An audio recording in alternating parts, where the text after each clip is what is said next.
महाराष्ट्र की उद्धव ठाकरे की गठबंधन सरकार के एक घटक दल ने अपनी नाराजगी सार्वजनिक कर दी है। कांग्रेस का आरोप है कि उसके साथ सरकार में सौतेला व्यवहार किया जा रहा है।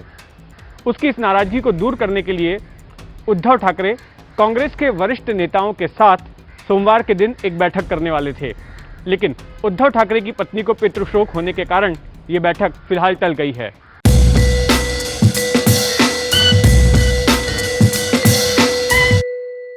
कांग्रेस के वरिष्ठ नेता और ठाकरे सरकार में सार्वजनिक निर्माण कार्य मंत्री अशोक चव्हाण ने हाल ही में एक अंग्रेजी अखबार को दिए गए इंटरव्यू में काफ़ी तीखे हमले किए। उनका कहना था कि सरकार में पार्टनर होने के बावजूद कांग्रेस को उसका जायज़ हक नहीं मिल रहा है। कांग्रेस के कई मंत्री ऐसा महसूस कर रहे हैं कि उनकी सुनी नहीं जा रही है।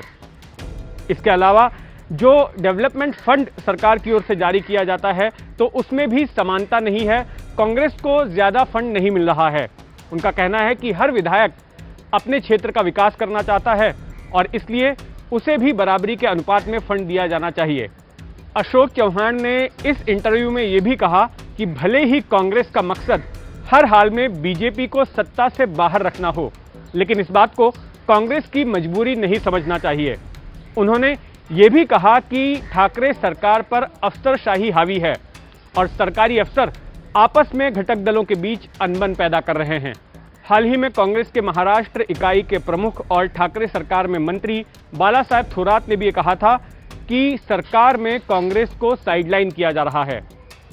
पिछले महीने ही कांग्रेस नेता राहुल गांधी ने एक प्रेस कॉन्फ्रेंस में कहा था कि महाराष्ट्र में कांग्रेस सरकार का समर्थन तो कर रही है, लेकिन फैसला लेने की स्थिति में नहीं है।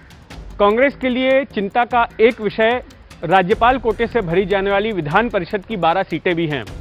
कांग्रेस चाहती है कि इन 12 सीटों को बराबरी के अनुपात में तीनों पार्टियों के बीच बांटा जाना चाहिए, लेकिन अब तक शिवसेना और एनसीपी की ओर से कुछ भी स्पष्ट नहीं किया गया है। पिछले महीने ही जब महाराष्ट्र विधान परिषद के चुनाव हुए थे तो उस दौरान भी शिवसेना और एनसीपी के दबाव में आकर कांग्रेस को अपना 2 में से 1 उम्मीदवार को वापस लेना पड़ा था। सियासी गलियारों में माना जा रहा है कि भले ही महाराष्ट्र सरकार 3 पार्टियों की सरकार हो, लेकिन हकीकत में इसे सिर्फ शरद पवार और उद्धव ठाकरे ही चला रहे हैं और बाकी मंत्रियों की ज़्यादा नहीं चलती। कुछ लोगों का ये भी कहना है कि भले ही उद्धव ठाकरे मुख्यमंत्री हों, लेकिन सत्ता का रिमोट कंट्रोल शरद पवार के हाथ में है। इन 3 विपरीत विचारधारा वाली पार्टियों को एक साथ लाने का आइडिया और साथ लाने के लिए किए गए प्रयास शरद पवार के ही थे। ठाकरे सरकार कांग्रेस के समर्थन के बिना नहीं चल सकती। महाराष्ट्र विधानसभा में बहुमत के लिए 145 सीट चाहिए। इसमें शिवसेना के पास में 56 सीटें हैं, एनसीपी के पास में 54 सीटें हैं और कांग्रेस के पास में 44 सीटें हैं। ऐसे में अगर कल को कांग्रेस खफा होकर अपना समर्थन वापस ले लेती है तो ठाकरे की सरकार गिर जाएगी। कांग्रेस को मनाने के लिए सोमवार के दिन उद्धव ठाकरे कांग्रेस के वरिष्ठ नेताओं के साथ एक बैठक करने वाले थे, लेकिन उनकी पत्नी के पिता का निधन होने के कारण ये बैठक टल गई।